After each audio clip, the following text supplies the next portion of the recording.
Welcome to the 301 Colored Commentators, a monthly podcast series where two black men from the state of Maryland debate and give their hot takes on movies, professional wrestling, and TV shows. So have a listen, have a look-see, but nonetheless, enjoy. Hey, what's going on, folks? How y'all doing? 301 Colored Commentators in the building, y'all. We back for episode number 4, and happy Black History Month, too. Black history. So on that note, we're going to be talking about all black themes today. Yes, sir. Primarily, well, not primarily, but to start off, we're going to be talking about the 2007 Denzel Washington helm movie, American Gangster. Classic. Sure enough. Great soundtrack, too. Oh, yes. The score and the songs used on there. Absolutely. Anthony Hamilton, shout out to you. Oh, yeah, for sure. Who else? We're going to be talking about black pro wrestlers, too. All throughout the history of professional wrestling. Yes, sir. 80s, 90s, and some of the 2000s that we remember. Yep. And even now, I don't watch it now, but I'm aware there's quite a few black people representing both in the women and men's. Almost definitely. Yeah. And finally, we're going to be talking about the tragically ended with only one season. Sad. Lovecraft Country. Yeah. He had Jonathan Majors, Jurnee Smollett-Bell, and the late Michael Kenneth Williams. Yeah, rest in peace. Definitely. I got plenty to say about his role up in there. He's good at playing gay characters. Yeah, he did. He did a good job in there. Yeah. I didn't even think it until that one scene. It's like, oh. So that's how y'all do it. I know what you're talking about. Well, we'll get into that. We'll get into that. What's been up with you lately, fam? Man, just keeping up with the madness. No Randy Savage, but it's hard out here in the DMV, folks. Yeah, especially if you're a federal government worker, employee. It's crazy, right, these days. But hold your head up. Yeah. All y'all, even y'all probationary employees that got the axe. Yep, we'll get through the storm and the Musk era, if you want to call it that. Yes, the Musk of the wild. Yeah. And I don't mean the cologne, if there is such a thing. Right. Boycott your Tesla. Yeah, boycott it or vandalize one if you see one. Something like that. Plenty of that's been going around lately. Disclaimer on the violence. Yeah. We're not advocating violence. Do what you please at your own risk. Yeah, for sure. But yeah, what you been up to, man? What's it called?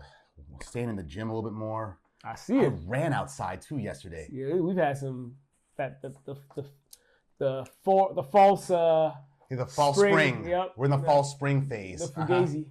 The fugazi that we have just about every year in the DMV. Yeah, we do. We got all 4 seasons in the span of a year, folks. Yeah. I mean, in the span of a week. My bad. Yeah.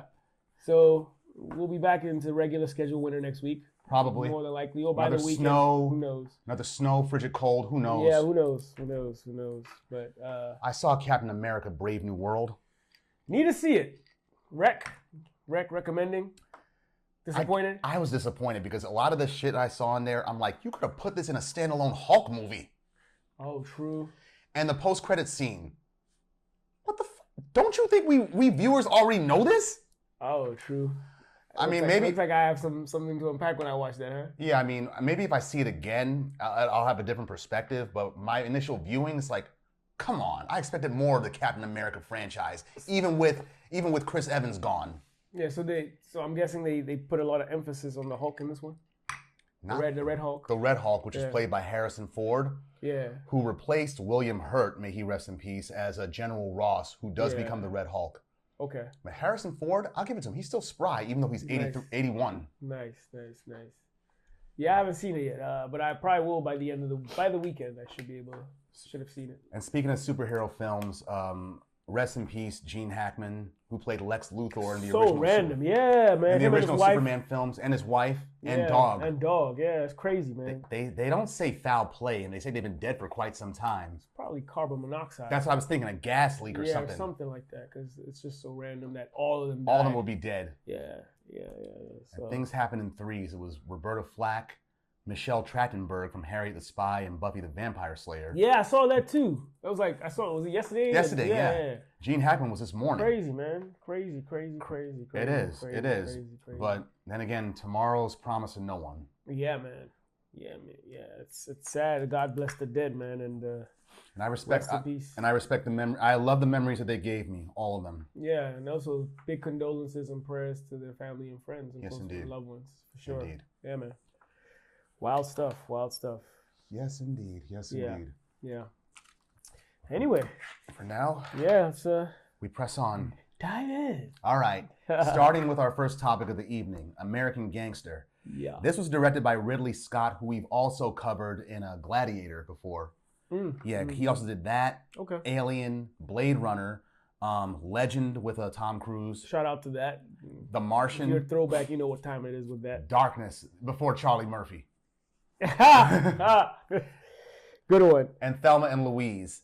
Yeah, the film was released November 2nd of 2007 and stars Denzel Washington with Russell Crowe, and also co-stars Ted Levine, John Ortiz, Josh Brolin, Chiwetel Ejiofor, Ruby Dee, Lamari Nadal, and Cuba Gooding Jr. Mm-hmm. The plot is based on a true story. It's autobiographical, this film. Mm-hmm. Washington plays Frank Lucas, who was a real-life gangster from the late 60s and the early 70s, who lived in Harlem, was born in North Carolina, but moved to Harlem, where he was Bumpy Johnson's driver at first. Yeah. But when Bumpy died, Frank stepped in to fill the vacuum that was left by his death. He smuggled heroin in the United States through American service planes returning from Vietnam. Mm-hmm. And Russell Crowe, he plays a New Jersey detective who's trying to bring him down. Yeah. The film gross was a financial and critical success. It grossed $269.8 million worldwide against a $100 million budget. And many of the people portrayed in the film, mind you, including Richie Roberts and Frank Lucas, some artistic license was taken with them. For example, Richie Roberts didn't have no family. Oh, yeah. Yeah. Really? He didn't have no family. He wasn't going through a divorce at this time or nothing like that. Okay. Yeah, I don't know how much of a womanizer he was, but then again, Russell Crowe. Yeah, who knows? Yeah. Who knows? Yeah. Russell Crowe was fucking everybody in this film. Yeah, he was. Literally. Yeah, with his lawyer.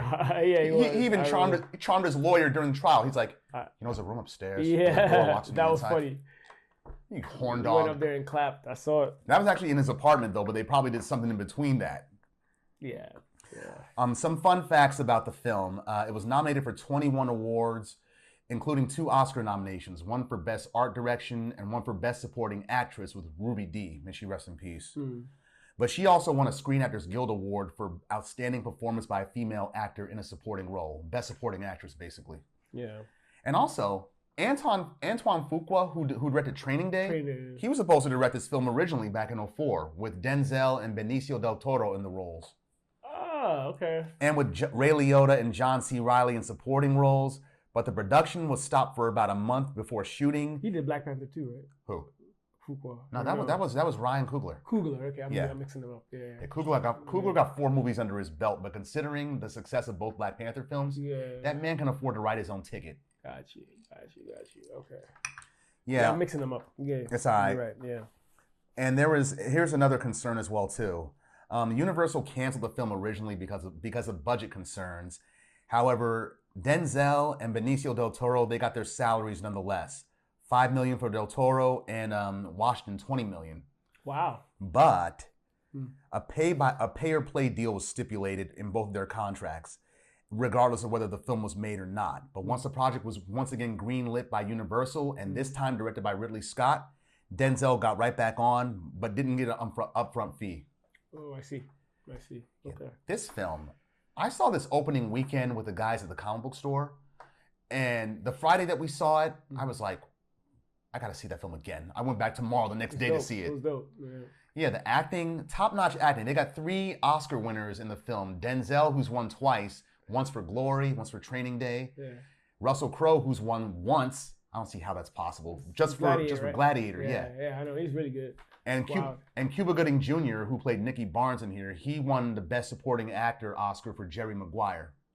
Oh, yeah. Show me the money. Yeah, Show Me the Money, where he acted like a damn fool on stage when he won. Yeah. Oh, yeah. Yeah. Story. Although, what's it called? I was watching the Oscar acceptance speeches today. The best one, I was like, that's how you celebrate your win. 3-6 Mafia. When they won. Yeah. That was quite funny. Yeah, that was. Shout out to 666. They didn't expect to win, but shout out to y'all. I'm glad y'all won. Hypnotized minds. Yes, hip-hop getting Oscars. Thank you. Yeah. For Hustle and Flow. Yeah, right? For Hustle and Flow, yeah. And that film was also nominated for Best Actor for Terrence Howard. Oh, I didn't realize that. He did, huh? Mm-hmm. He obviously didn't win, but... He didn't win, nah. Okay. That's cool. In this film, Frank Lucas, the opening scene just set the tone. Yeah. Frank Lucas, He's just lighting a cigar while another one of Bumpy Johnson's men is dousing gasoline on a chair-bound prisoner. Yep. And Bumpy Johnson's just looking on. Yep. Oh, yeah. And Bumpy Johnson, he's played by Clarence Williams from Tales from the Hood. Yeah. And I Want to Talk to Samson from Half Baked. Okay. Yeah, that was him. Okay, yeah. Yeah. And also The General's Daughter, where he played Colonel Fowler. Mm. Yeah, but after Bumpy Johnson dies of presumably heart failure in a TV store. Yeah, random. In the middle of nowhere. Ironically, after bemoaning the whole wholesale versus retail thing, and cutting out the middleman. Cutting out the middleman, yep. That's probably what put a light bulb in Frank Lucas's head. Yes. But Frank, most of these people treat him like a servant, even at Bumpy's funeral. Yeah, Idris Elba's character. Idris Elba, he's like, oh, I want some chicken in my funeral. Give me a lighter. Give me a lighter while you at it. Yeah. While you at it. Yeah. Idris Elba. When I saw him in the film, I'm like, Stringer Bell? Yeah. Stringer Bell's up in here too? Yeah, that's right. And he looked like, Tango was his name. He looked like a straight pimp. Yeah, he did. When he came in the diner with that red flashy hat on and shit. Yeah. When you asked him for 20%. Yeah, did you want to see the fucking jaw, Frank? I'm the landlord now. The lease is now 20%. Yeah. All right, don't sell drugs then, nigga. You can be my driver. Anywhere you want, Master Johnson, son. But he clowned him, though, talking about 20%. Paid $5 for the bill, then gave him $1. Here you go. Yep. And Frank, he was smart, though. He always had his own bodyguard with him, too. Yeah. The doctor, played by Ruben Santiago Hudson. Yeah. He went with Frank everywhere he went. That's true. I didn't catch that, but you're right. Yeah. And also, Richie Roberts, a New Jersey police officer. He's a good cop, but his personal life is fucked up. Yeah. I mean, his wife is about to divorce him and take their kid to Vegas, their son, and he can't stop being a womanizer. Yeah. But he can't help it though, because what's it called? You saw when he's with his ex-wife in the park, and all them other girls kept eyeing him. Yeah. And she caught it too. Yeah. He was a pimp. You could say that. He was a pimp. Yeah. Richie Roberts. Mm-hmm. Yeah. Him and his partner, they found nearly $1 million in cash in the back of a trunk in a Jersey lot after a tip.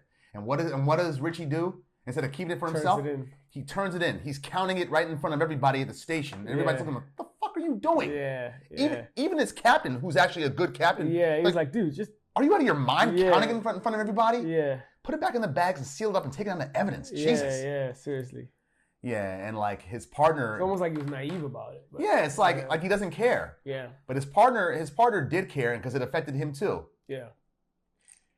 Big time. What else? When he becomes bigger, when he goes to Vietnam and sets up his own deal with the general. Yeah. I like how he did that. He's like, I want to go where they get it from before it gets touched. Yeah, so he actually went into the jungle. He went to the jungle, It's like, I'm in the jungle now with the rats, rodents, whatever the fuck that is. Yeah. And his cousin Nate was a non-commissioned officer, a sergeant who ran that club that we saw in Vietnam. Played by Roger Guenver Smith, who you might recall has done a lot of Spike Lee joints. Yeah, it's like I know these in so many movies I've seen, I just couldn't pinpoint. Eve's Bayou, Malcolm X. There you go. Get on the Bus. Shout out, X. Yeah. And he played Smiley, the mentally handicapped dude in Do the Right Thing. Malcolm and Martin. Yeah. Bye, Mookie. Yeah. That dude. He's a good actor, though. He went to Yale. He is. Oh, you did? Mm-hmm. Okay. He's done a lot of things. Yeah, he's a good actor. What else goes on? When Frank gets big, after we see the montage of what's it called? Sam and Dave. Oh, no. Yeah. I'm coming. Like, you poisoning the neighborhood. These women with a baby in their arms crying. Dead. Did you see the part? Around Thanksgiving where the kid was hovering over the mother's body in the bed. It's disgusting, but yeah. Oh, yeah. That's wild. It's wild, yeah. But because Frank, he's a likable gangster, so you can't help but to root for him, even when he does foul shit. Yeah. But I'll give Frank Lucas this. He had a code. He had a routine. He was not flashy, so to not draw attention to himself. Yeah. Until that one time, that one slip up. That mink coat his wife bought him. Yeah. That they wore to the fight of the century. Ali Frazier won. Yeah. I've seen that done in so many films now. The Ali Frazier won fight. That must have been really big. Yeah. Even though Ali lost that one. He got punished during that fight. Lost that one. Yeah. But yeah. They had celebrities there. Iggy Pop, Woody Allen. Yeah. Gangsters, pimps. Yep. Even crooked cops. You name it. Yeah, crooked cops were there. Yeah, it's true. It's true. Yeah, the one thing that made me laugh in the film was when he brought his family up, right? They drove all the way from North Carolina to Jersey to their new home. Yeah. And the mama Lucas, with his mom, yeah. And who house is that, Frankie? That is your house, mama. Mine. And who else? I remember that. It was a classic scene. It was a classic scene. And it established who his brothers all were. You got Chiwetel Ejiofor, who's British, who plays his second oldest brother, Huey Lucas. Yeah. Common plays Turner Lucas. Yeah. And another thing, 3 rappers in the film. Tip. Common, T.I. Pause. And their T.I. And their father and son in the film, despite only an 8-year difference between them in real life. Yeah. And the RZA, who played a detective, Moses Jones. He's a detective. Jones. Yeah. He was part of a Russell Crowe's squad of good cops. Right. T.I. was supposedly a very talented baseball player, but Stevie Lucas, yeah. Yeah, he wanted what Frank had. He wanted to be a gangster, but you see the disappointment in Frank's eyes. Yeah. Sort of like when Vito Corleone learned it was Michael who shot McCluskey and Sollozzo. Yeah. Like sadness, that's true. I don't want this for you. Yeah, that's true. But he let him in regardless. Yeah. He was a damn good replacement for that matter, yeah. Replacement? I mean, for Vito when Vito died. Oh yeah, he was. He was. Sense. Michael, yeah. yes. Michael, yeah. He just lacked Vito's warmth that made him so loved. Yeah. That's true. Michael's like, everybody needs to be scared of me. That's true. Even all y'all. That was a big difference, yeah. Vito was lovable. Yeah. And like, everybody loved Vito, yeah. It's like the community guy. Yeah, Michael, I understand why he wanted people to fear him because of the baptism murders. That set the tone. But it's like, dude, you ain't got to keep doing all this nefarious shit. Yeah, exactly. It's crazy. Yeah, it's crazy. It's like, you don't got to let people know, go over the top to let niggas know that you in charge. Yeah. We all know. Yeah. But yeah. And what else? Frank is strict, but he's got a temper, though. Like, when he beat his cousin Jimmy. Yo, in the car? Not just that. That was his brother. That was Huey. Yeah. When he beat his cousin Jimmy and just slammed the piano down. Oh, yeah. That's right. Because, not just because Jimmy was getting high on the product that was around, but because he shot a cop who's on Frank's payroll. In the leg like that in front of people. Yeah. And the whole being too loud. In all sense. And take the goddamn sunglasses off, Huey. Yeah. Simple Simon ass motherfuckers. No, that's speaking of the scene in the car. It reminded me of Snowfall. When Franklin curses out a Leon. Yeah, he waited till the cops were gone. Like, it's all right, get in the car. As soon as they were gone, he just beat the shit out of him, dog. Send him against a car window. Being sloppy. Yeah. Like, he's not above doing that to his brothers. Right.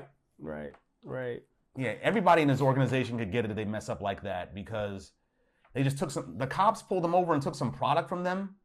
Yeah. And this was after Frank, blew up Detective Trupo's Shelby, that Mustang. Car. Yeah. As a warning. Exactly. And speaking of Trupo, Josh Brolin. Crooked cop. He's 2007 was when this was released. Yeah. He was on a renaissance back then that reestablished him as an actor. It was this, Grindhouse, and No Country for Old Men. Yeah, that was a really good one. No Country for Old Men was a really good movie. Scary good. Yeah. What's it called? Yeah. Brolin, if you remember, he was the big brother Bran in the Goonies. Wow. That was him. Yeah, he was. Damn. He was a young buck back then. He was very young. He was 18 when they did that film. 18 or 17. Shit, that's a throwback. Throwback. People forget that about him. He's been in the game. Because his daddy was James Brolin. Yeah, he's an actor. He's still alive. Wow.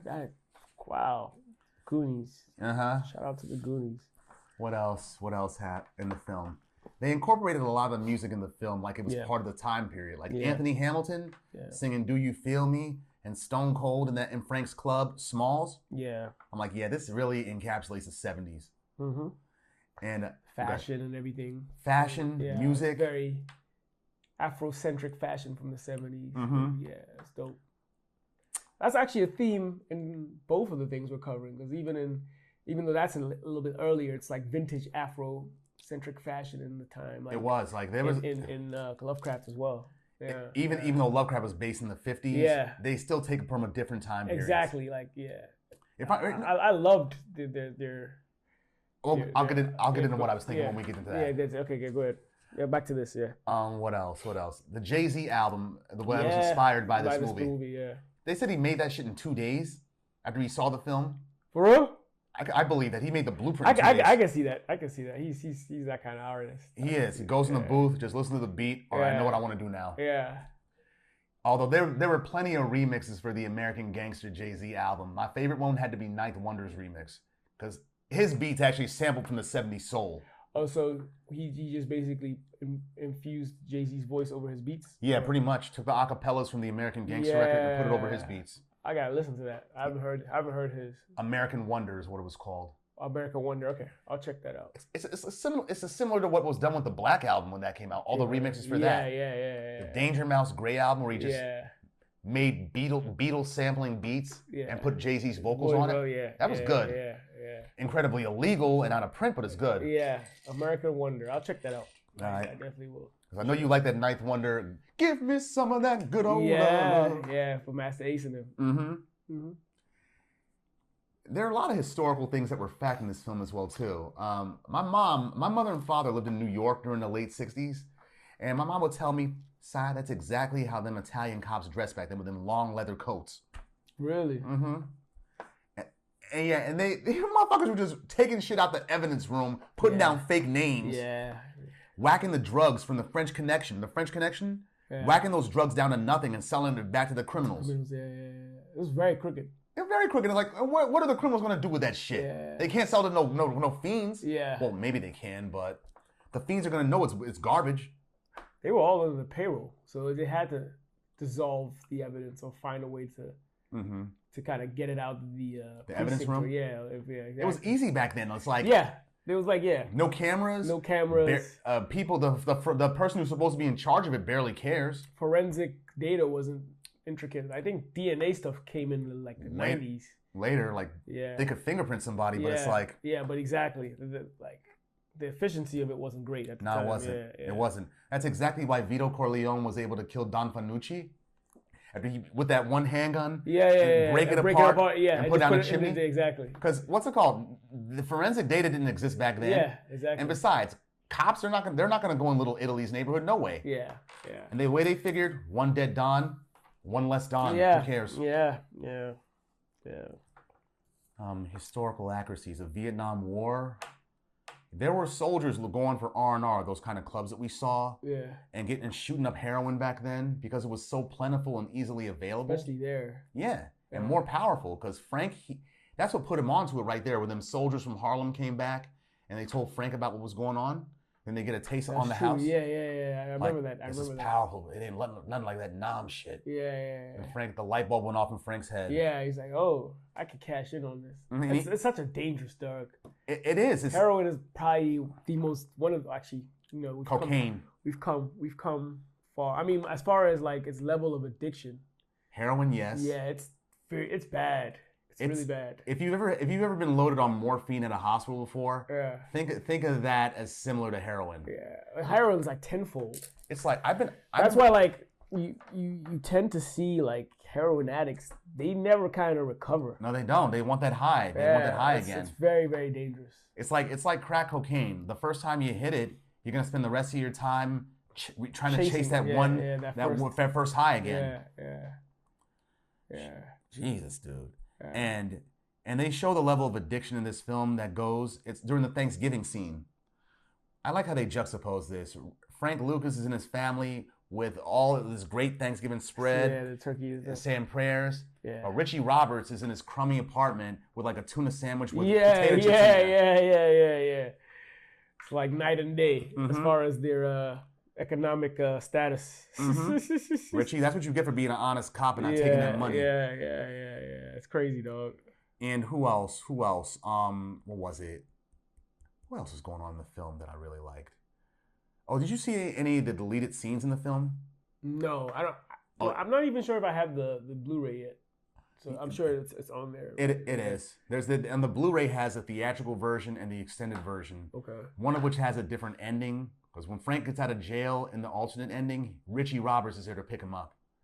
and they just talk about how things have changed over lattes. Oh, I did. So that's actually the version I rewatched. Okay. So that wasn't in the original, huh? That was not in the original. Okay, so the one I rewatched for this episode. That was the extended one you watched. Yeah, okay. Extended one I watched. So like, yeah, he's in the 90s, and then he runs into those kids. Yeah. And he's like, what? And then they walk by. Yeah, everybody's allowed to be young and dumb once. Yeah, exactly. So that's a deleted scene.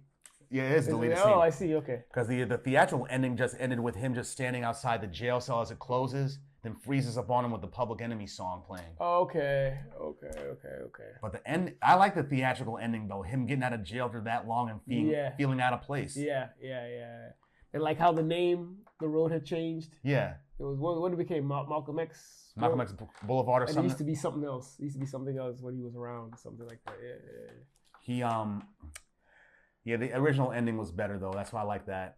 I'll have to go check that out because I only saw it in the theater, and I don't think I've seen it again since. It's just crazy because it's a good movie, but I haven't really watched it until now. So. And the racism in the film too. The Italian dons. There's some slight racism there, even when they do business with Frank. Yeah, with Frank. Yeah. Because the first guy we see, he's like, when Frank tells him about the trouble going on in Harlem, he's like, that would never happen with Italians. Is that the Armando Asante dude? Nah, Armando Asante, he's Don Catano. He's Don Catano, right? Okay. Yeah, the one who Frank goes over his house with his wife. Yeah. And then when they leave, he's like, yeah, they work for me now. Yeah. They look at us like we're the help, baby. Yeah, well, it's Santa Claus. I'm Santa Claus. That's how they look at me. Yeah, exactly. Yeah, it's true, because he's the supplier, more or less. The chinchilla coat. Did you really have to burn that? You could have sold that shit. Yeah. Yeah, at that point, the damage was already done. There's nothing you could have done. But I guess seeing it will remind him that he effed up. Yes. So he had to get rid of it one way or the other. Yeah. And now I learned from this film why they got naked women in like drug rooms and whatnot, so they can't steal nothing. That didn't stop Pookie. I know. Well, then again, he was fully clothed in New Jack City. Yeah, he was. That nigga actually, it's a recurring theme that continued on. Even I believe I don't think Snowfall did it, but I think even with Escobar. What's it called? Narcos. They did it there. Yeah, they did that too. Yeah, something that's been recurring. So they can't steal nothing. Yeah. Pookie in New Jack City. The scene where he gets after he's high as fuck. He says, "What's the matter, baby? You got skim milk in them titties or what?" Skim milk in them titties. Wow. Indeed. And Don Catano, he implies that Frank is putting all the other people out of business. He is. His product was sick. He had a better product and the price is lower than everybody else's. Yeah. And he could afford to make it lower than everybody else's because he was buying the shit wholesale. Wholesale, exactly. Not from no retailer. There was no middleman. Yeah. Yep. And who the other guy? The U.S. attorney that was cursing out Richie Roberts after he searched the plane. Going into the caskets. Yeah. He just throws the word nigger around. Yeah, kike. Yeah. Like Richie, when he called you a kike, Richie Roberts, I'm like, you were allowed to punch him out at that point. Yeah. It was a provoked assault. It would be. Right. But it's crazy how loosely that kind of like those slurs were just being thrown around. So yeah. I'm sure they still do in some close factors. But the guy couldn't believe that a black man could actually be above the mafia. Right. No fucking nigger has ever accomplished what the American mafia hasn't in 100 years. It's the same thing. It's the same element of shock that the FBI got with BMF. Yeah. Like how organized it was. How big they were. It was like epic at that time because it was in the 2000s. I don't think. But Meech was broadcasting shit left and right. That's what got him caught. Yeah, it's true. But like at the same time, the intricacies of how it was run really shocked them. Nationwide. Yeah, like it was like. It wasn't just it wasn't just front businesses neither. Exactly. It was like more efficient than even a lot of the mafia because there was very little violence. Yeah, that's true. During his. That's true. Very like it wasn't your. That was one of his thing, like play the game without the violence, without the bodies. Exactly. I mean, I'm not condoning drug dealing and whatnot, but if that's your business, don't make homicide out of it. Yeah, exactly. And you know what? It's a lost cause. There's always a demand for the shit. So it is. There's no days off. Yeah, as long as there's a market here, people will find a way to bring it to the customers. There will always be a market. In fact, they brought this up in the film when Richie was talking to his captain. He was like, I don't think the U.S. government wants the drug thing to stop because it employs too many people. Yeah, exactly. He's right about that. It's true. Even probation and parole officers, they're employed because of this shit. Yeah, it's true. It's true. Yeah, man. And Richie Roberts, his wife, dressed him down in court, saying, "Why you don't take money so you can buy being dishonest about everything else." Yes. That shit pissed her off, dog. She's like, I'd rather that you took it. Right. She's like, why didn't you just take the shit, man? Like, stop being a fucking pauper. I'd rather you did that than fuck around on me and your kid. Yeah. And I can tell by looking at her, she's one of them. Right, that's what she said. Oh, no, that's funny. That was funny as hell. That's funny. Oh, my goodness. The juxtaposed searches, too. They juxtaposed the search of the plane with the cops doing the warrant on Frank's home when he's not there. Yeah. A no-knock warrant. They just destroyed everything. Right. Including the room. The dresser that Frank had rebuilt from memory for his mother. They destroyed that. Crazy. Ransacked the house. Killed the dog to get the money. Yeah. In the kennel. Yeah. Damn. And Frank gets back home all excited and shit because he made a deal for 2,000 keys. Yeah. And then the doctor's like, "Nah, Trupo came by the house today, man. Shit is bad." Yeah. And he was ready to kill that dude. Yeah, he was. Until his mother slapped the shit out of him. Right. And his mother proved she ain't no dummy. She knew what he was about. Yeah. She's like, I'll leave you and your wife will leave you, bruh. Yeah. I never asked you what you did because I didn't want to hear you lying to me. Yeah, that's what she said, right? Mm-hmm. Yeah. But Frank, you don't shoot police. Even I know that. Yeah. Oh man. Shit. But the final scenes in there where the Jersey cops finally take down Frank and all his people. Yeah, his operation. Mm-hmm. He walks out of church and they just he just looks around. They're just all over. They're all scattered. Like you can't go this way, can't go that way. And Richie Roberts is dead center. And mind you, that was like 2 hours into the movie, the 2 hour 15 mark where they finally meet each other. That's how you know it's good. It's 2.5 hours. It's long as shit, but it doesn't really feel that long. Because you're so engaged. You want to know what's going to happen next. It's not boring. Yeah, exactly. And these characters didn't meet each other till the 2:15 mark, 2 hour 15 minute mark. That's true. They actually never met. Mm-hmm. Yeah, fucking Frank Lucas didn't even know Richie Roberts existed at that point. Yeah. Oh yeah, Detective Trupo and Richie Roberts, their interactions. First when Richie goes to New York to get the money, and then the New York cops, Trupo and them try to intimidate him. Yeah. Never ever come into my city without my permission. You go see a fucking Broadway show, you call me ahead of time. Exactly. Of course, Richie flipped it on him when he came to Jersey to see them. Yeah. Mm-hmm. Yeah, when he captures, he's like, you know what? At the end of the day, everybody's got a price. What do you want from me?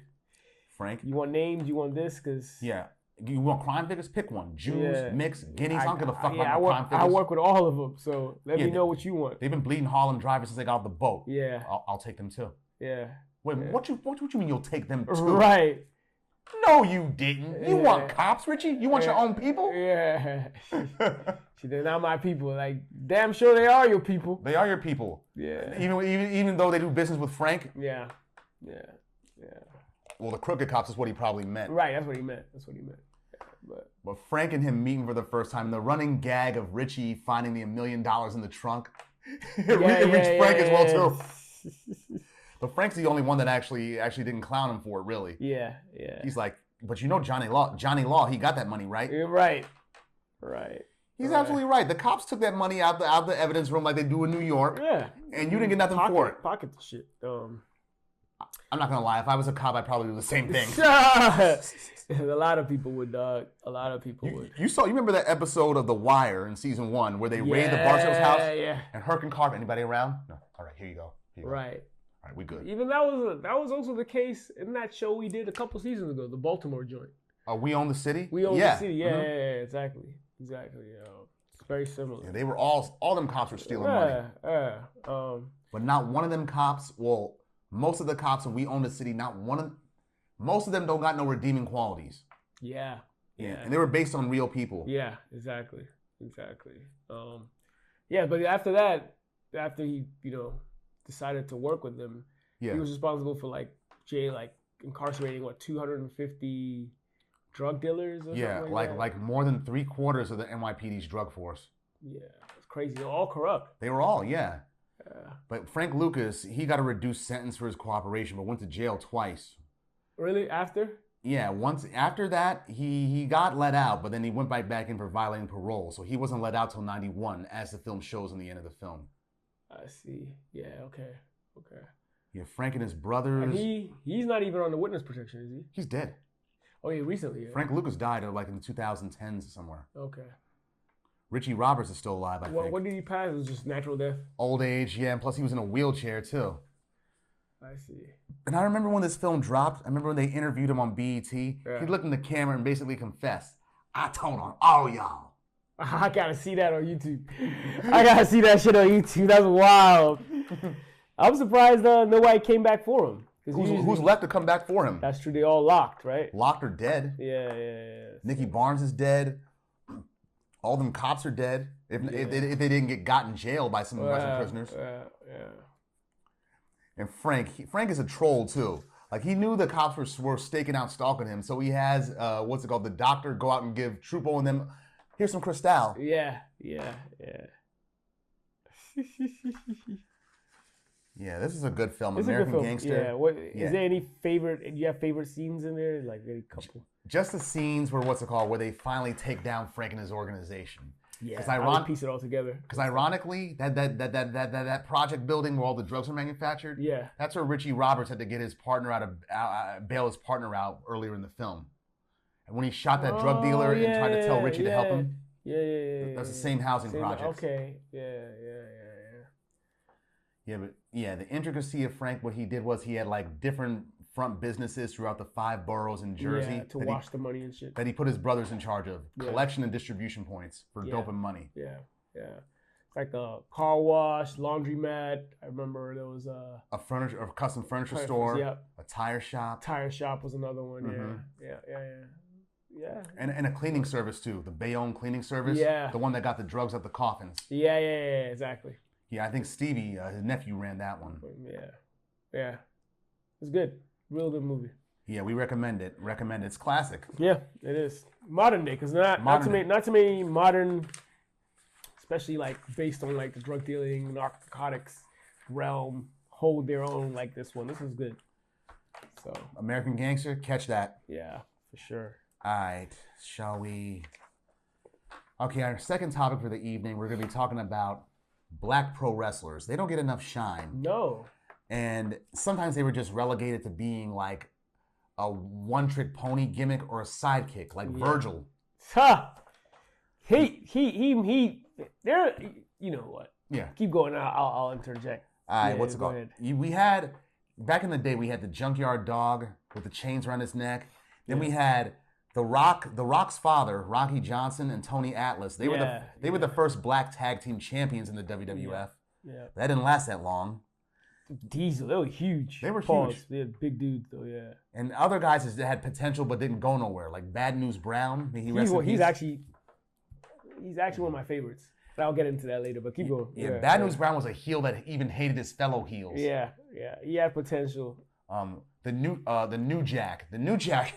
He was in Smoky Mountain Wrestling, and he did this one promo. He's dead now, but he did this one promo that I think Jim Cornette told him, go out there and piss off white people.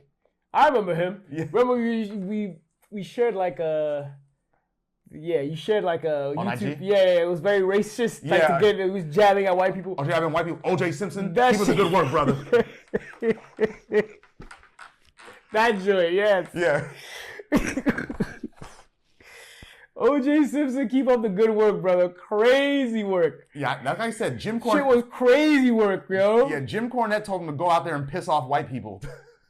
It worked. Man said O.J. Simpson, keep up the good work, yo. That's crazy. I'm like, that's some attitude era level shit right there. Dog. Yeah, dog. What? And speaking of, they finally started incorporating racial angles into pro wrestling during the trailing end of the New Generation era, when Ahmed Johnson, who looked like a black He-Man, huge, against Ron Simmons, whose gimmick was Farouk Assad, who converted to Islam and became like a pro-black nationalist. Yeah, he was actually a good wrestler. Ron Simmons was. And also Simmons, good football player too, Florida State. Yeah, he was. He was All-American. He played pro football at one point, didn't he? He did. He was actually one of the best. When he was in college, he was a better college player. When he was in college, one of the best players in the country. Yeah, as a linebacker. Even so was the natural Butch Reed. He was also a very good football player. I can see that. Yeah, Hacksaw Butch Reed to some, but yeah. Ron Simmons was actually the first black heavyweight champion of a major promotion, WCW. Yeah. He won back in 1991. Yeah, because that's when I started watching. He was up there. He was one of the better wrestlers, like top billers. So when he came to the WWF in the mid '90s as Farouk, I was like, Ron Simmons. Yeah, with no mustache. Without the mustache. Yeah. But Farouk, he formed his own stable, the Nation of Domination. Basically, a bunch of black wrestlers, and eventually they got the DOA in there, the Disciples of Apocalypse, who crushed all them. Yeah. The White Biker Gang. Yeah. But Farouk, he had a feud with Ahmed Johnson. Oh my goodness, he called Ahmed Johnson Uncle Tom. They actually hated each other in real life, I think, right? I think so. Because I think I may be mistaken, but I feel like I watched. You know how they shoot on each other on YouTube. Now they do, yeah. Yeah, I think either it was Ahmed shitting on Ron Simmons or the other way around. But they definitely did not like each other in real life. And that translated on screen too, because Farouk, he came out Uncle Tom. Called him Uncle Tom. You want to be pretty like Shawn Michaels? Well, let me tell you something, Ahmed Johnson.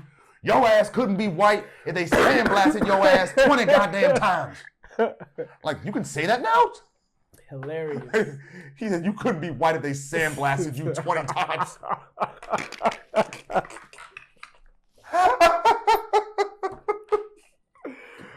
Hey, apparently he was also difficult to work with. Ahmed? Yeah. I can see Which that. is why he held the title at one point, right? He held the IC title. IC title. He beat Goldust for it. Yeah, he was difficult to work with. So, like, I think at some point, Vince kind of either quietly dropped him. Yes, undercarded him slowly. Slowly, yeah, because the last time he was in the WWF was, the February pay-per-view in '98, No Way Out of Texas. I see. He was in that one, then they quietly phased him out. Yeah, he apparently was tough. He was tough to work with. That tended to be the case with some of the black wrestlers throughout history. In the '80s, in the glory era, at some point, Vince was looking to push Butch Reed into the IC ranks. How did that not happen? Apparently, he didn't show up for an event. Oh, so Vince is like, so okay, Vince was fuck like, that. Vince was like, fuck you, I can't trust you, and so it doesn't take much in this business. Yeah. So that didn't happen, and soon after, I think it was probably after WrestleMania 4, he was like, fuck WWF, he left. Yeah, he did. I didn't see him again after that. Because he was supposed to climb the ranks in the Intercontinental. A lot of those dudes that were in WrestleMania 4, it was like they were on their last leg. Yeah. Him, Don Morocco, who was Don called Morocco's The Rock. another one, yeah. Who was called The Rock, Don Morocco, yeah, instead of the Magnificent Morocco. Is he? I mean, he's from Hawaii, but is he black-ish? I don't know what he is. I don't know. He's ambiguous. I don't know, but like, his swag was very black. Especially when he was magnificent, he had that Hawaiian look to it. He did. You know what I'm saying? With the shadow and then the Polynesian look. Yeah, with the collar and then the curly black hair, looking very fly in those days, even though he was a heel. And speaking of the Nation of Domination, The Rock was a member of that too. That's what gave him his push. That's what actually broke him out. He was Rocky Maivia at first, but the fans hated him when he was a face. Yeah. Rocky sucks. Rocky sucks. He converts to the Nation of converts to the Nation of Domination. And slowly becomes The Rock and starts talking in the third person. Yeah. He starts gaining traction with the fans in '98. Yeah. And like he was low-key a rebel within the faction that even he used to piss Farouk off. Yeah, he did. And that's what kind of got the fans to kind of like him because of this. Remember when he gave D-Lo, Mark Henry, and The Godfather, The Rock gives you 3 $25,000 solid gold watches. And Farouk, here's your present. A giant framed photo of The Rock holding the IC belt. That was the beginning of legendary status for him, man. Like, it just happened. It just happened so beautifully. I don't think it was intended. Yeah, but it pushed him over with the fans. Yeah, the fans. It's like the fans, like, and like when he was Maivia and was struggling. Yeah. When he first came in, a lot of the wrestlers didn't respect him probably because they thought he was riding his dad's coattails as a second generation wrestler. Exactly. But he was trained. He said Bret Hart really helped him a lot. Like, Bret's a good guy. Yeah, Bret really helped him, adapt to the hate and feel comfortable and feel like he had a purpose in wrestling. Otherwise, he said it would have been really tough for him. He said Shawn Michaels and Triple H were trying to hold him back. They were, right? Yeah. I'm not surprised. What I am surprised about is why we never got to see a match between Shawn Michaels and The Rock. Never happened, did it? That never happened. Yeah. That would have been something. That would have been a good one, yeah. The most we ever saw is like Shawn Michaels super kicking The Rock at that SummerSlam one year. Yeah. It's like, come on. This could have been a feud. It would have been a good one. It's true. But yeah, he definitely became arguably the greatest black wrestler. Well, maybe not by ability, but just overall charisma, execution. I mean, he's got ability, no doubt. Yeah, he's up there. He might be in the Rushmore of black wrestlers, for real. In fact, he was the first black WWF champion, too. Yeah, exactly. And then later on, we had Kofi Kingston, who's actually from Ghana. Yeah. My girlfriend's family actually know him and his family. Oh, really? He's from the Massachusetts area. Ah. So they know him. Kofi Kingston. Yeah, but his gimmick was Jamaican. Even though he's not from, he's from Ghana, but his gimmick was Jamaican, and he held the title. I think he's the first African to actually win the WWF title. Speaking of Africans, I'd be remiss if I didn't mention Akeem. From the deepest, darkest Africa. Dog, the racism in that era, dog. At the time it was acceptable. So it's still funny to me. It's funny as shit. Like, yeah. It's funny as shit. Like looking at Kamala was another one. Kamala. That was terrible. That was terrible. Fucking Junkyard Dog was terrible. Even though he was apparently at one point. Kamala's second run in the WWF. When he was in the 90s. Was it the same guy that they brought back? It was the same guy. It was James, whatever his name was. Yeah. But I'm like, you this whole savage thing, he needs to be civilized. Yeah. And having Slick, who came out, who was now a preacher. He became a reverend, dog. A reverend. Come on. And tried to teach him, I am a man. Yeah. Say that. Oh my God. No. You gotta do better, yo. Come on. Like, if you, in hindsight, shit was just, it was racist. I didn't like that. Very racist. They're getting paid for it. That's probably why they're doing it. Yeah. It was like, but when the camera's off, get the shit off me. Even the Junkyard Dog was not endearing of a black man. Nah. If you actually look at it. But apparently he was a top 3 most popular wrestler in the time. At the time, yeah. I think after Hogan and maybe Superfly, he was the next one. I suppose. Even during the rock and roll era. Yeah, even though he didn't win any titles, he was very popular. I wasn't a fan of him. He's a very boring wrestler, but his gimmick pissed me off. It was very poor country junk trash. Mm-hmm. Yeah, they weren't any Trailer Park, Black Trailer Park. Yeah, they weren't any exalting black wrestlers at the time. I did like Bad News because Bad News won most of his matches. It's just they didn't know what to do with him. They didn't know. It's and his last appearance was WrestleMania 6 against Piper. That was Piper painted himself half blackface. Shit was borderline racist in his own right. Yeah, and they both got a double count out. Yeah. So one thing I liked about Bad News was he hated his fellow heels too. Yeah, no one. I loved it. And that is his Ghetto Blaster move, which is the old writers. It's a damn stereotypical name for a boombox. But that move was dope. That move, that kick behind the head was dope. I'll tell you what a dope move, a Coco Beware, the Ghostbuster. Hands down, top 5 best finishing maneuvers, especially in his time. But Coco, he was a jobber. He was a face jobber, yeah. It's sadly. But that move was sick. The Ghostbuster was sick. I loved it. Yeah. I met him at that Legends of Wrestling event. He's an OG Birdman. Birdman. You go with Cito, right? Mm-hmm. Yeah. Shout out to Cito. Yeah. Who else? Nation of Domination members. D'Lo Brown. Yeah, he was Afro-Latino, right? D'Lo Brown, Was he really black? He's really black. He's a light. Savio Vega? That was different. That Savio Vega, what were they called? What was their group called? They were before he joined the Nation. He was with Savio, right? Or Savio was with the Nation. Was Savio with the Nation at one point? No, Savio had a Spanish Puerto Rican gang in there, yeah. There were a lot of factions at the time. The DOA was crushing all them. They were basically trying to compete with NWO, so they were just making different factions. Yeah. Yeah, I forgot about Savio Vega. I remember at one point I used to confuse him and D'Lo, but they're very different people. They're very different. D'Lo was black. Savio was Afro-Latino, yeah. D'Lo Brown, Charles Wright. Kama Mustafa, a.k.a. the Godfather. Yeah, he slowly became the Godfather during during the nation's Papa trailing Shango end. as well, once upon a time. He found his most success as The Godfather. Yeah. And, Pimping them hoes. Mark Henry. That's another one. Sexual chocolate. Remember Luiso used to what's it called? He said he bought the WrestleMania 2000 N64 game just so we can hear that intro with Mark Henry. It's sexual, baby. Whoa! And I want to give it all to you. Shout out to my dog Luiso, man. That's my guy. Yeah, we still be checking on each other every now and then on social media. That's my dog, Mark man. Henry, sexual chocolate. Shout out to Luiso, man. Yeah. The sexual chocolate gimmick was funny. We send each other some old wrestling stuff from high school, though. That shit be cracking us up, man. We can find this shit, yeah. It's my dog, man. He's doing a great job as a dad, too. Yeah, so shout out to Luiso. Shout out to Luiso, man, yeah. Harlem Heat, Booker T and Stevie Ray, real life brothers. Yeah. I forgot about it. He's also one up there. Hulk Hogan. Unfortunately, Hulk Hogan. We coming for you, nigga. And Sherry's just laughing in the back. Yeah, it's all right. It's all right. Yeah, it's all good.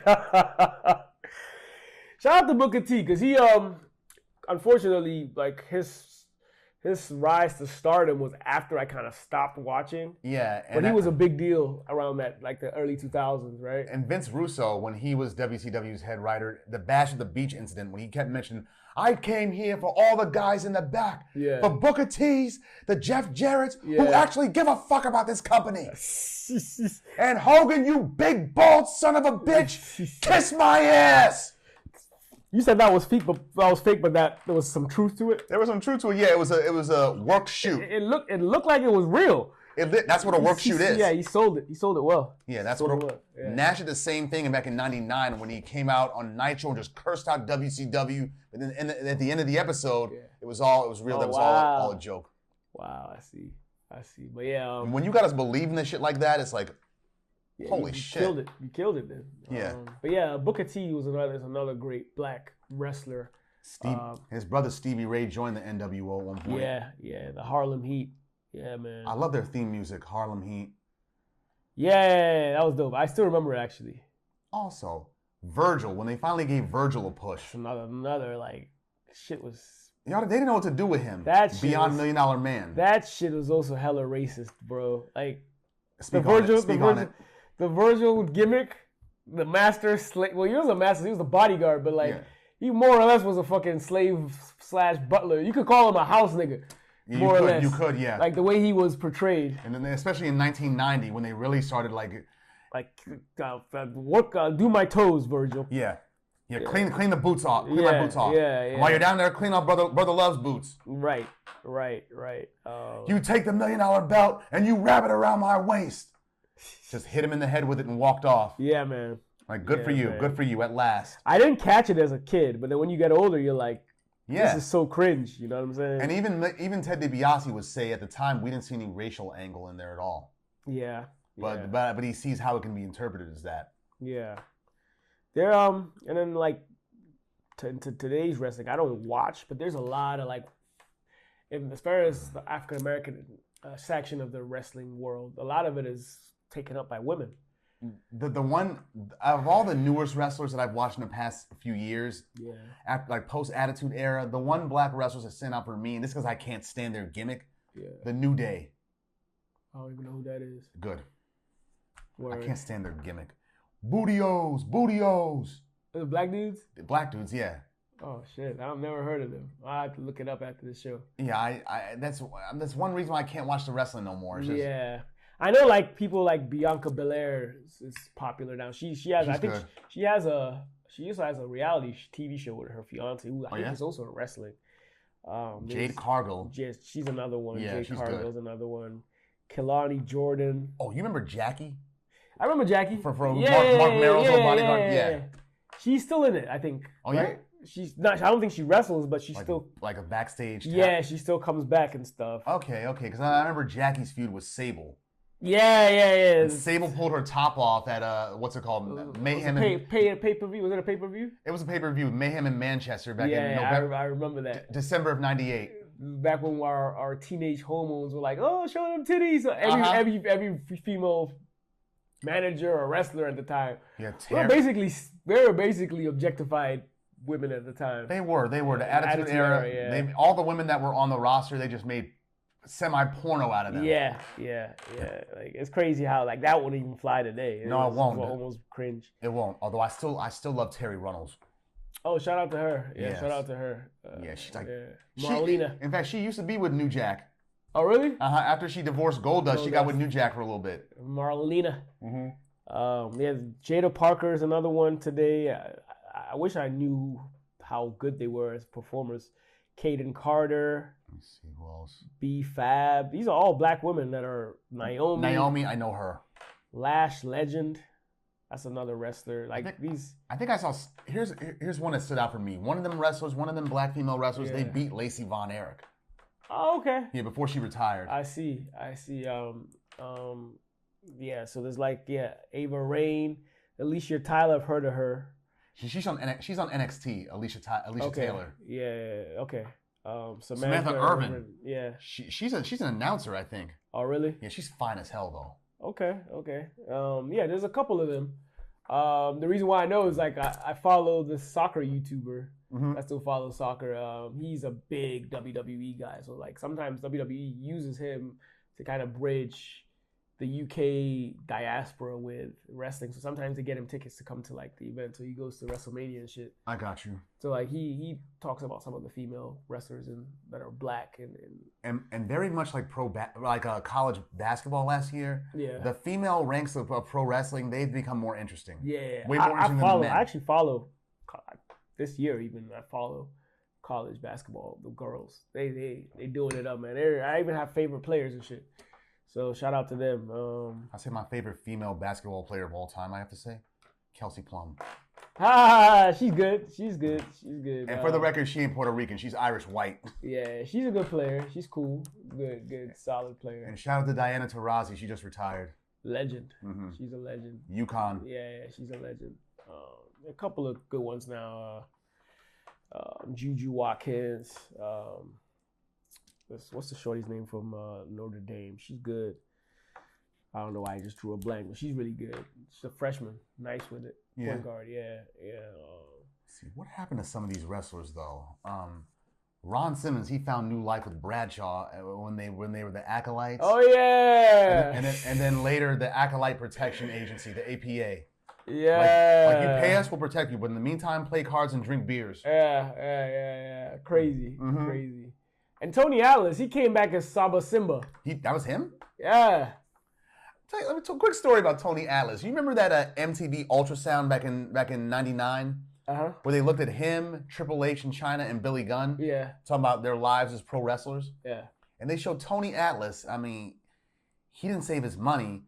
And at that point, that's when I learned that these retired wrestlers, what they do is they perform in small high school gymnasiums. Yeah, to keep, they still, like, I know Jake the Snake still does that shit. Yeah, he does that shit too. Yeah, he does. Yeah, that was the first time I saw that. And I was like, wow, like, pro wrestlers, y'all. Yeah. Unless you're like a Hulk Hogan or Stone Cold Steve Austin. Yeah. You don't make bank like that. You're struggling. Yeah, struggling. Because Kamala said one time that the Ultimate Warrior paid for his motel room one time. Wow, that's how little he was getting paid at the time. Damn. You would think the company would put them all up for the night. Nah. But Vince was cheap. He's actually trying to spring up a new wrestling factor now. Lord, I saw he's teaming up with Fox or some shit. Fox? Yeah. Oh, I keep thinking NBC when I hear network TV for pro wrestling. He's teaming up with Fox apparently to launch his new wrestling organization. They moved Raw to Netflix now, I understand. Yeah, they did. And SmackDown, is that still on UPN? I don't know. I couldn't tell you. Wrestling was so much more easier to keep track of when we were kids, even though it was everywhere. Yeah. So, is there any wrestler that's your favorite African American wrestler? My favorite African American wrestler, I have to go with The Rock. He has the most charisma, and it's like I started liking him during the DX Nation rivalry back in '98, and what really set it off for me was when he came out in that his $500 suit, them sunglasses, and looking like a straight Miami dude, shoes with no socks and whatnot, and starts talking shit to DX in China from standing on a ladder in the middle of the ring. The Rock doesn't care for one single solitary second, China. hands down, definitely my favorite is The Rock. I like some of the others. I like Butch Reed, even though he was underutilized. He was decent. Very. Bad News was another good one. Coco, but he was a jobber, so it was like whatever. Yeah. And then I never watched Kofi Kingston, but I'm proud, just because it's a Ghanaian guy that made it, and made it to the highest level in WWE. So that's good for him. But yeah, it has to be The Rock for me. Yeah. It has to be The Rock for me. I didn't watch the women wrestlers now, so I don't know. I just know of them. I haven't seen them perform to give me. Yeah, I know. To pick one that Yeah, I know very few of the ones now. I know more female wrestlers from back in the day. Yeah. Yeah, there was. I'm not saying there was more ability back then, but like the names were more household. Yeah, they were. Well, maybe I can't say that because I don't watch it anymore, so I couldn't tell you if they were how. Honestly, Lalani Kai, her name still rings out more to me than Nydia. True. Yeah. True. Yeah.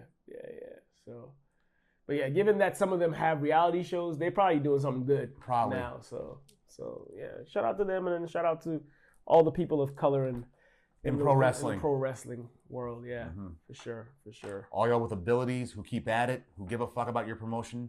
Yeah. 100%. 100%. Yeah. Okay, shall we move on, dear? Yeah. Okay, our final topic for the evening, the HBO TV series Lovecraft Country. This is a drama/horror TV series that was based on Matt Ruff's novel of the same name and premiered on HBO on August 16th of 2020. It was nominated for Best Drama Series at the Golden Globes and Best Drama for the Emmys. It got nominations, didn't win none of them though. But sounds about right. And also they wouldn't be returning for a second season either. Which why the hell not? This show was good. Yep. And it had material to actually piggyback a second season. It did. It totally did. Yeah. It was created by Misha Green. She was a showrunner for it. She wrote and directed several episodes. Yeah. And also J.J. Abrams from the Star Trek films and Jordan Peele, Get Out, Us, Nope. Yeah, they were executive producers on the film. And I can see Peele's influence in it. Yeah, 100%. Those little subtle racial imageries in there. 100%. Anyway, the plot of Lovecraft Country follows Atticus Freeman, played by Jonathan Majors, as he joins up with his old friend, Letitia Lewis, played by Jurnee Smollett-Bell, and his Uncle George, Courtney B. Vance, to embark on a road trip across 1950s Jim Crow America in search of his missing father, of Atticus's missing father. Or let me just call him Tick. That's Atticus' name, Tick. This begins a struggle to survive and overcome both the racist terrors of white America and the terrifying monsters that could be ripped from a Lovecraft paperback. And also, Lovecraft fiction, Pulp Fiction, the comic books, they play heavily in this show. Because the very first episode, the very first season, we see like pulp, sorry. Go. It's like a pulp comic brought to life. Atticus is dreaming about war and shooting monsters. And he constantly reads Lovecraft fiction too. Yeah, it's actually, the concepts come from the actual H.P. Lovecraft, who's actually a real person. He is, yes. Very racist. But which is the irony of it. That's probably why they did this the way they did. Because black characters have never been historically included in Lovecraft fiction. Exactly. So yeah. And he's very racist to the textbook racist author and person. So it was kind of a way of taking his concept and saying "fuck you." Pretty much, yeah. Yeah. I mean, there are a lot of symbolic middle fingers to racism in white America in this film. 100%. In this show, I mean. In the show, yeah, 100%. You see, there was 10 episodes for the first and only season. Yeah. Misha Green, she wrote most of them. But there are a lot of things going on here. Like the very first episode, Tick returns to Chicago and finds his Uncle George and Aunt Hippolyta, yeah. Because he finds that his father, Tick's father, Montrose, played by Michael Kenneth Williams, sent him a letter. And he's estranged from his father because of the abuse his father put him through. Yeah. But nonetheless, he wants to find him anyway. Yeah. Yeah, lots of modern music is used, even though this is the 1950s. Like for example, later episodes. Cardi B's in that joint. Cardi B, Patti LaBelle. Yeah. What else? Yeah, a lot of people say that's the reason why they do that, to bridge To bridge some gap? It's to kind of show that these issues still exist today. True. Yeah, True. so that's kind of why they still use some of the new modern music. Ironically, this shit also was made and shot before the whole Black Lives Matter, like the what you call it? What's the name of the dude that died? Freddie Gray. Yeah, this was before that. This was before all that. Mm-hmm. So like, it's ironic that they're bringing it up in this show, and then literally a year later, whatever. There was this mayhem. Whatever was going on at the time racially in the country. One episode of this show, I think it may have been it was the third episode, right? Yeah. Where Letitia, she buys that dilapidated house, has a party in there, and the white people, they honk their horns, leave like a brick on their horn. For days on end. Just to like make rattle them leave. Just to rattle them, yeah. But when Letitia gets sick of it, she goes outside with a baseball bat and destroys some cars. I'm like, you go ahead on, Jurnee Smollett. Yeah. You took out all the frustration that Black America has right now. Thank you. Yeah. It's wild, but yeah. Yeah, they got the plot revolves around Tick and his family getting back a book that technically belongs to him. Yeah. From this book of no names or something like that. The Book of Names. Yeah. From this this white cult organization called the Sons of Adam. Yeah. Who aim to create a portal back to the time of the Garden of Eden. Yeah. And they speak a different language too. Yeah. And also Tick, he's a member of that cult because he's a descendant of the main guy, Titus Braithwaite. Yeah. It's implied that he's a descendant through rape because the woman with the book who's running around in the burning house, black woman, that's his ancestor. Yeah, they did kind of hint at that. Yeah, it's interesting. But yeah, they're trying to prevent that because the whole idea of them having ultimate magic to become immortal, that cult. They would have to sacrifice Tick though. That was the plan. That's the plan. But the whole idea is to prevent that because white people use magic for bad things. That's right. He's right. That's the way they portrayed it. That's exactly. It's shown throughout the series, white people doing that kind of things. Yeah. And even being haughty and arrogant about it. Like when Tick, when he finds that white girl Christina and can't bring himself to kill her because of some like post-hypnotic suggestion or something. Yeah. She's like, and Tick, you really have to be smarter than this. You know you can't go around killing white women. You're right. I'm like, okay, Karen. Yeah. Keep going. A lot of things happen. Uncle George, Courtney B. Vance, who's Angela Bassett's husband in real life. Yeah. He gets killed early on. Actually, they kind of hint that that's actually Tick's real dad. Yeah, they hinted his real father. Yeah. Even Montrose said so later. Like you could be George's son. Yeah. Like, why do you say that for? Because you're gay? Right. That's the other thing too. When Montrose, after they rescue him, and he goes to blow off some steam with that club owner, the light skinned dude. Yeah. He just turns him around, and when we see him drop this big glob of saliva on his hand, like. And then they started having sex. It's like, I think that may have been the first depiction of man-on-man sex I've seen. At the time.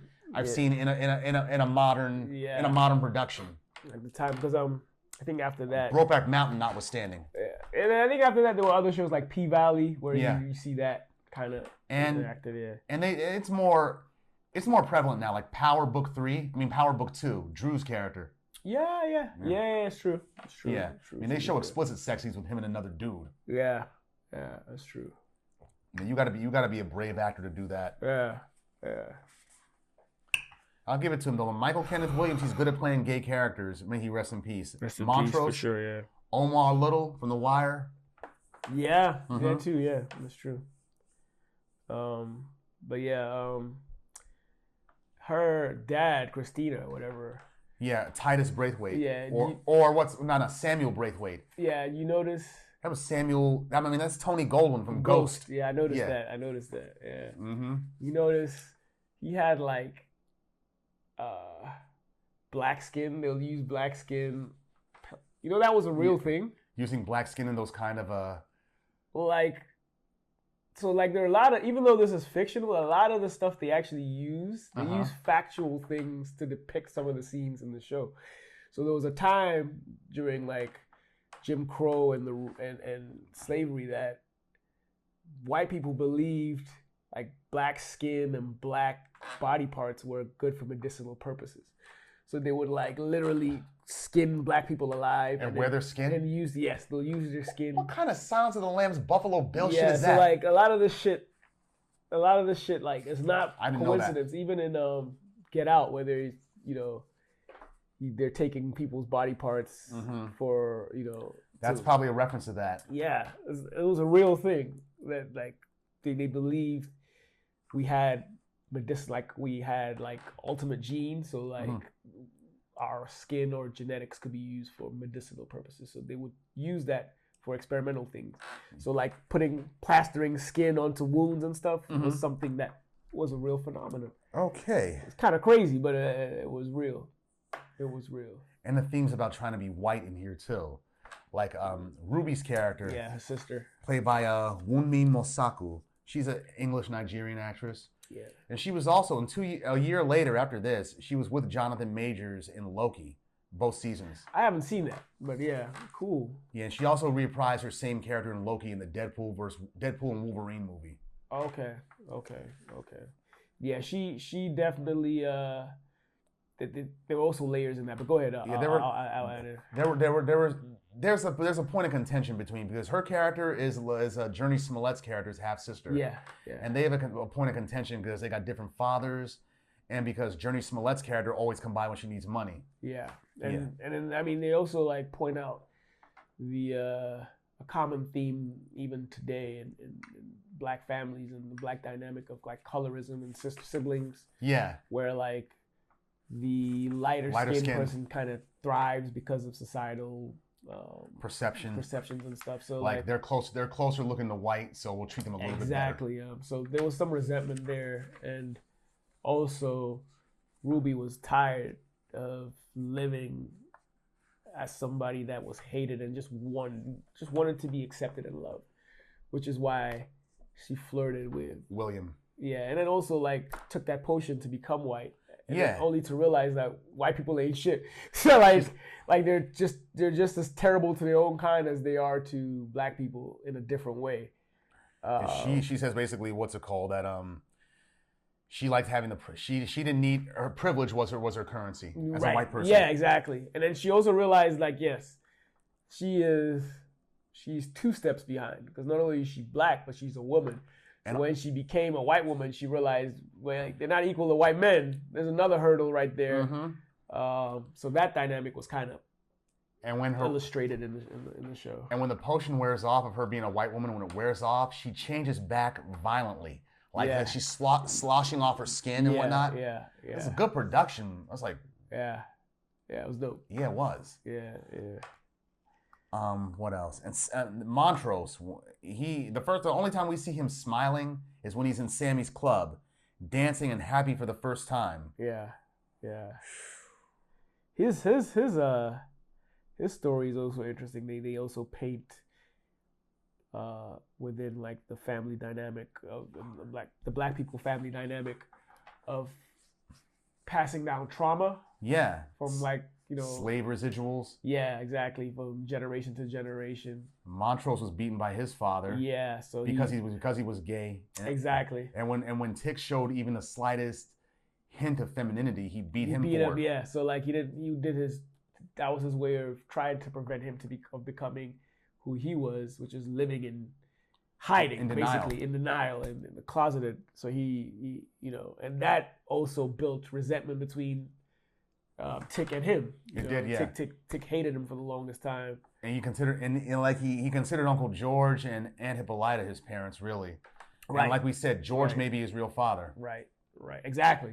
And even with that, they also paint another interesting, like undertone picture, especially for the black woman dynamic of within the family having to shrink themselves or shrink their potential to fall in line with Hippolyta. Yeah, exactly. Fall in line with their husbands. Hippolyta proved to be a genius. Yeah, she did. She did. But it only comes out after George is killed. Exactly. Like the ornery, that dimension hopping machine that she finds that lets her go to the future, the past to become an Afrocentric warrior. Yeah. Then the 1920s where she's dancing with Josephine Baker. Yep. Yep. And then she comes back and chooses to be mom. You know, Yeah. I think that what that kind of showed was both things can be true. Like you can be the traditional woman and also be who you are you can potentially be without having to take a step back or shrink yourself for the benefit of the societal dynamic of how you need to be within the household or whatever you want to call it. Back then, the man was a breadwinner. The woman was the wife and the caretaker of kids. Right. So regardless of whatever potential she could be or could attain, she had to fall back because of that standard or whatever. But her episode, I Am, episode number 7, that was a good episode. Dope episode. And also, J.J. Abrams, that's where his influence is in there too, because every time Hippolyta dimension hops, it's a new star date, like Star Trek. Yeah. All these long numbers and whatnot. Yeah. That's true. They even use references. They definitely like other movie references in there. Oh yeah, there are. Yeah. You caught the Nightmare on Elm Street? What was that one? That was, I think, the Jigaboo. Is that the one with the... Jigaboo was episode 8. That's the one with the two Uncle Tom looking girls chasing... Oh yeah, those two creepy looking girls chasing Diana. Yeah. So like there was the reference to when the white girls are jumping the jump rope. Oh, the 1, 2. Yeah. They got that from Nightmare. Very clever. Yeah. I didn't catch that. Yeah. That was also a very good episode. It was referencing to the Uncle Tom's cabin. Yes. This movie actually forced me to look into that. The show actually forced me to look into that because I always understood the term Uncle Tom's. But really, Uncle Tom in the book was a hero. It was Sambo who was the real race trader. Exactly. But people I think flipped the meaning though. The South. So what happened was, apparently the book Uncle Tom's Cabin, back in the 1800s, helped kind of change the perception of slavery because it forced the United States to look in the mirror. A lot of people look in the mirror like this is actually a cruel, inhumane thing to do, and it helped kind of motivate the abolitionist movement at the time. However, in the South, they were strongly against it. So what ended up happening is the Tom in the book, they ridiculed. So they made the images of Uncle Tom as a subservient black guy who wants to be white, which is why the modern day term was brought up. So it wasn't directly from the actual character from the book, but more so how the South flipped. They flipped the meaning, and it became, and it's so ingrained in pop culture now that even people who know the real story, we're still inclined to say he's an Uncle Tom. Yeah, exactly. Which is, I thought that was interesting. Even though we use Uncle Tom and Sambo almost synonymously. Right. So and then, like I was reading somewhere even further, like what it really illustrates is like everything that is us, like white people in the past and even sometimes today try to flip it as something bad. That we try to distance ourselves from that, which is also what they were trying to show in the episode with Diane, where you see the girl that is nappy headed and very one dark skin and one looks like an albino. Yeah, so like those characteristics of having nappy hair and jumping around. I mean, like blackface. Yeah, basically those were the exaggerated, ridiculing Uncle Tom's images that the South had made, but also they were also exaggerations of black features. They were. And like over the top red lips. She's running away from that, which is a lot of times what we do to fit into corporate America, fit into society, because they say our hair is too nappy. They say nowadays things are changing, but there was a time where... There are times where they would try to do that, saying, you're dreads. Yeah, exactly. They're too ethnic. Exactly. So like, I think they were very intelligent how they threw that at us, even though it was fictional, and it was a reality that we as a people face today. And I think they did a really good job also showing the unity of how the colored people work in this show. Especially at the scene for Emmett Till's funeral. Yes, and even with the Asian girl. Oh yes, the Asian girl and the Native American. Jiha. Yeah. The one that has like the fox curse where she has sex with men and the fox. She's like a succubus. Yeah, exactly. She's like a succubus. And she has to kill and have sex with 100 men to be human again. Yep. And I think it also it goes into like so many like if we could literally talk about this show for a minute, but it goes excuse me, Sure. It goes into depth of like how Atticus is in the Vietnam War, Not Vietnam, Korea War, which was during the Cold War time, against communism. Yes, and they do. They are actually, you see black soldiers actually killing Asian women. Yeah, the scene where they kill all the nurses to weed out a communist spy. Yes, and that enrages her. And then later on, when they get to know each other, she's like, dude, like, you go back and they treat you like shit, but here you are representing that country doing the same thing to us, where that same country doesn't really appreciate you. It's kind of a paradox. Yeah, it is. A little hypocritical. Hypocritical. So it was kind of interesting how they illustrated that. But like coming full circle later on, they actually work together. And I think what the show was trying to also tell you is that, hey, we're all in the struggle together as minorities. More or less, saying? yes. Yeah. So the episode where they go back in time, rewind 1921. That was a deep one. That was a deep one. It brought Montrose and Tick a little bit closer, especially when Montrose realized, you were the guy that said, I got you, kid. You were the one that saved me, my future son. Yeah. Which also sets up the book that Tick later gets from George Freeman II, who's his own son. Yeah, exactly. His own son with Letitia. Yeah, exactly. He smashes Letitia twice. Once. Thanks for the count. The second time was for real. You could switch, right? You would love to switch places, huh? It's Jurnee Smollett. Of course I would. Shout out to Jurnee. Mm-hmm. But yeah, go ahead. Sorry, I cut you off. The first time was at Letitia's party in the bathroom after somebody told him, "Is that your girl?" Yeah. And she was dancing with another dude. Well, you better go get her. Yeah. And he does, but she was on the rag. Yeah. True. I was like, man, they don't pull no punches in this show. Damn. True. But that was during the massacre. The Tulsa Massacre. Oh yeah, where they burned every. So that was a real historical. And Jurnee Smollett's scene in there where she's with this chick. I've seen the black lady. The older lady, yeah. I've seen her lean on me, and what's it called? There, huh? A family thing. I forget her name though. She's good though. She's a good actress. Yeah, good scene when they're praying together and stuff. Praying together with the fire on them, and Letitia has the invulnerability spell on her. Yeah. Exactly. She's got the invulnerability spell. That just brings everything full circle at the end. At the end. Yes. Which more or less kind of halts or seizes the attempt of is it Christina, her name? Christina, the white girl, for having immortality or having like supreme power, basically trying to become God. Pretty much.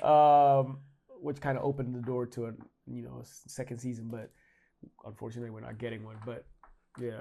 Well, Letitia and her sister, they're preparing to do the spell, but then Ruby is revealed to be Christina in disguise. Yes, Christina in disguise. Yeah. Which is actually ironic because she gets to actually see what it feels like to be a black woman. Yeah, that's true. You notice there was to jump back during the Emmett Till episode. Yeah. She tries to be like, because I think Ruby actually genuinely had feelings for Christina, and she was like, dude, like Christina is William technically. William, yeah, exactly. So she's like, dude, they just brutally murdered a kid, a black kid, and like she doesn't care. She doesn't care, which kind of speaks on the African American or even the minority struggle, especially the African American struggle in America, like and how white privilege because they don't care. So regardless of how much we like mourn and like try to get the point across, they just cannot relate. So it's like, whatever. It's like, man, it doesn't affect me, so who cares? And like Christina throughout the show has that. It's nothing personal. It's it's just business. Just the way it is. Yeah. It's kind of like the transaction with white people and us all the time. It's but like, she gets hers in the final episode, though. Yeah, fair point. But the show is very, very strategic on how like it illustrates that And she covers herself in Tick's blood, black blood on her.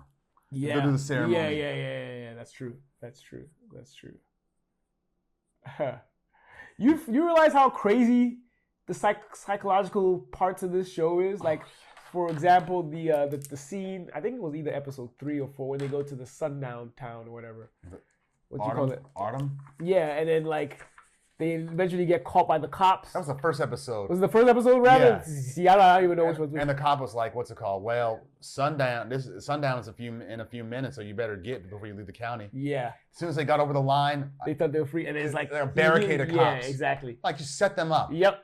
You just want to hang some niggas. And it's so crazy that a fucking beast appears, and we as watchers are happier to see them than the fucking cops, because they even seem safer than the white cops. Mm-hmm. That is the reality of black people in this country, dog. And the fact that they killed the white cops. It's crazy. cops. Like, did you understand the psychology behind that? Watching that show, like, there's literally some alien beast that appears. At this point, we have no context what this beast is.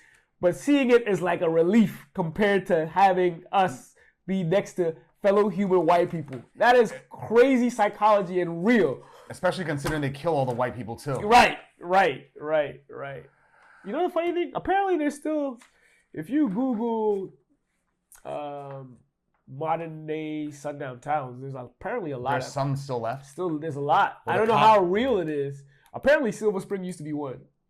And then it wouldn't surprise me Bethesda was one. I forget. Yeah, Silver Spring used to be one. There's another one in Maryland that used to be one. Maybe. But I don't know how real it is. But there was cops actually enforced that. There's a shitload of still sundown towns in the country that were updated as recent as 2020. So. I don't know how real. I don't live in those cities. It's like a the fact that there's a possibility is disturbing and shows you that this country is still in the heavy depths of racism. A curfew town, pretty Madness, dog. Yeah, exactly. Curfew. Basically, if you after a certain hour, you're anything can happen to you as a colored person. It's kind of crazy. It's kind of crazy to think. But Christina, she gets her comeuppance at the end thanks to Gia and what's her face, Letty. Letty, yeah. Yeah, Letty tries to cast a binding spell, but without a piece of Christina's body, it doesn't work. So Jiha, she uses the fox curse, her tails to connect with Tick and Christina, and the binding spell works. Yeah. The last lines. What's it called? Christina's like, "You bound me from my magic." And Letty's like, "Not just you, all white people in the world. Yeah. Magic is ours now." Yeah. Like, yes. Yeah. And as if that wasn't insult to injury, I think in the post-credit scene, Diana, who now has a bionic arm, thanks to her mother, she kills Christina. Yeah, she does. But it was a good thing because what's it called?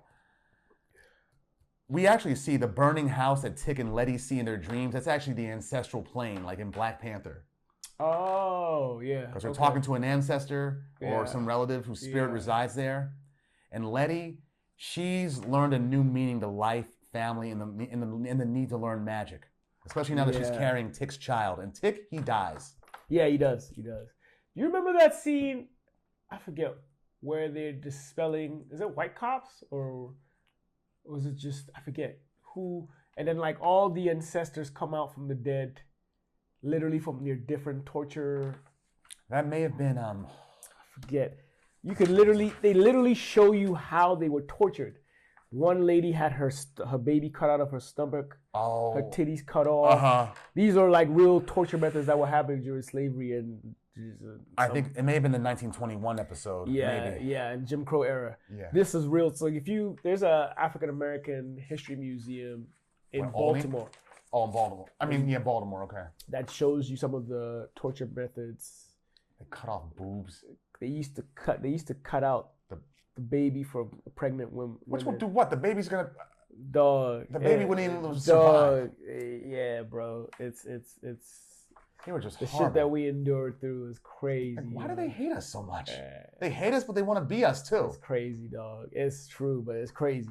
It's just, and like I think it says a lot that we till today. The sentiment isn't kill them all or like fuck all white people. Like there's still like grace. Some of us there is. Yeah, I mean, it's not a collective though. It's not a collective. No. It's not a collective. It's like a small percentage. Yeah.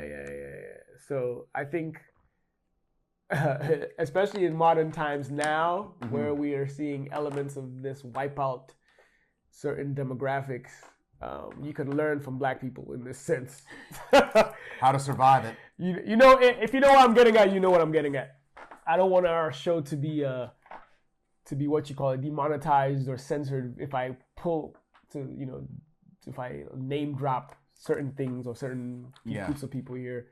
But yeah, as far as wiping a whole group of people out systematically, and we are funding it, I think you can learn some grace from us in that, that's not the answer. And I won't get into too much detail going forward, but this is a great show. So you guys go watch it. Trust me. Also, one thing I noticed too, that during the last 2 episodes, during the ending credits of the last 2 episodes, the Sinnerman song was not played. Sinnerman, we're gonna run to Sinnerman. Yeah, this was good. It touched on a lot of things: repressed homosexuality, racism during the Jim Crow era, and the ultimate potential of black people that's untapped. Yeah, exactly. Potential of black people, the dynamic, the family dynamic, and some of the practices that we kind of need to reevaluate. Trauma, repressing the black woman and her potential, the father-son dynamic, which is also trauma in that sense. Colorism. Mother-daughter dynamic too. Yeah, mother-daughter dynamic. Because Hippolyta and her daughter, Diana, Diana was pissed at her for almost the last episode. Yeah, exactly. Felt abandoned. Yep, yeah. Siblings, favoritism as far as colorism in that sense. She had a brother at the first episode too, Letty, that they stayed with, Marvin. Oh, I don't remember. Yeah, Marvin and Ruby, they're full siblings. Letty's their half sister. Okay. Because they got the same mother. This is the episode where Ruby's performing and Letty walks in, or this is before that? Before that. Okay. After it's when they were on their road trip for the first episode, and they made a stop at Marvin's house. Ah, okay. And Marvin and Letty get into it, saying, "You wasn't at Mama's funeral. You only come by when you want money, etc." Yeah, got you. Yeah. Trying to see if I remember anything else, but I think this if you really, we can literally do a whole episode on this show. We could actually. There's a lot to take in. There's a lot to talk about. Yeah, I actually would love to watch it again. It's one of those shows where you watch it again, you catch something you didn't catch before. But it sucks that there's no season 2. Yeah, it had a lot of potential. Yeah, it did. It's like Firefly. Just one season and it's gone. Yeah, and it's not like overbearing like your usual roots. Not hitting you over the head. So like they incorporate, the misery, the potential, the greatness, and the history all in one, such that you're entertained, you learn something, and you reflect, that kind of thing, as opposed to you just leaving pissed and wanting to punch somebody. That's how I felt when my dad took me to go see Rosewood back when I was 14, when we were in 8th grade. Yeah. That's what I felt when I left the theater. And I think that's what he wanted me to feel, too. Yeah. Because when I left the theater, it was like I was seeing red at every white person in sight for the next few days. Yeah, there's a movie that I also want to watch that I heard puts into light, like literally how we were maltreated and used as like literally guinea pigs for like medicinal purposes. And not the Tuskegee joint, is it? Nah, it's called Mandingo. Not just a clever name. I know, it's called Mandingo. I've never seen it, but I heard like some people say it's difficult to even watch through it. So I'll have to go look into it. It's an older movie, but you leave. That sounds like a blaxploitation flick. You leave. Apparently, it's. I'm not sure if it's during slavery or post, but literally, it's heavy deal of racism and like. Yeah, the hell that the black man as an entity went through. So we still go through I'll check it out. Yeah, we still do. The black man still goes through hell in this country. Yeah. And the woman. Facts. When I say black man, I mean all of us in general. So, but great show. Check it out. Love Black History. It's not just in February. It's forever. All year round. Yeah. And speaking of which, they even make a reference to Juneteenth in here too. Before it became a federal holiday. Your dog is trying to take it away though. F that man. Yeah, basically. But his birthday's the same month too. He probably wants us to celebrate that shit. Yeah, crazy. He's trying to open up the Trump Gaza. Can you believe that? Wow. Yeah, this is where we are, brothers and sisters. This is where we are. Yeah, we still celebrating Black History Month regardless, so F him. We out here. We out here. We ain't going nowhere. So that's what we covered tonight for tonight's episode number 4. Yeah. American Gangster from 2007, various Black professional pro wrestlers, and 2020's Lovecraft Country. Yes, sir. Yeah, we're going to be on every platform tomorrow. So what's it called? Well, not tomorrow, but... This week. This week, yes. Yeah. Before it ends. We got like 2 days, but yeah, before it ends. Yeah. Before the weekend's like Saturday. Yeah. So... Yeah, for episode 5, it's going to be in March. Yeah, we're gonna let you know we're gonna cover them beforehand. We got to make a commercial out of that too. Yeah. Most def. We're coming clean. You know how we do. Mm-hmm. So 301 Colored Commentators, episode number 4. Thank y'all for viewing. We really do appreciate it. And always. And thank you for the views and listens for the last episode too. That's been one of our most. Yeah. I saw. Mm-hmm. Shout out to y'all. We love y'all. Yes. And please comment too. Cause I know we ain't perfect, and I know you love some of the shit that we do that you want to talk on. So, dude, feel free, dog. You're just like us. So just leave a comment, a suggestion, something. Quality, say whatever. Or even your thoughts. Like, you know, we might miss shit out in some of the stuff we talk about. Yes, so exactly. We'd love to hear what you open up doors for discussion in the comments. Exactly. Somebody already told us to cover The Notebook. We did that. Yeah. So come at us with more suggestions. We want that. Yeah, for sure. I can't keep thinking of this shit by myself. Yeah. You know how it go. But yeah, love always, man. All right, deuces. Yeah.